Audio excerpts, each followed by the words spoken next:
మా పేటెంటే పేదోళ్ళు, పేదవాళ్ళదే ఈ ప్రభుత్వం. వాళ్ళ దీవెనలతో వాళ్ళ ఆశీర్వాదంతో నిలబడ్డ ప్రభుత్వం ఇది. ఆ క్లారిటీ మాకుంది. నిజమైన ఏ పేదవాడిని ఈ ప్రభుత్వం ఎప్పుడు డినై చేయదు, భవిష్యత్తులో చేసే ప్రసక్తి లేదు.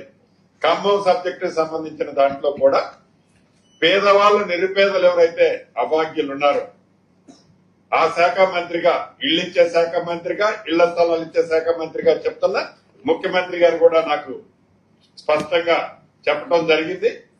నష్టపోయే వాళ్ళు, అర్హులైన వాళ్ళు, గతంలో ఎవరైతే తీసుకొని నిరుపేదలు అక్కడ నివసిస్తున్నారో, ఇళ్ల స్థలాలు కానీ ఇతరత్ర బెనిఫిట్ పొందిన వాళ్ళు ఉన్నారో వాళ్ళందరికీ తగు న్యాయం ఆ శాఖ మంత్రిగా గౌరవ ముఖ్యమంత్రి గారి సూచనలతో 100% చేస్తాం.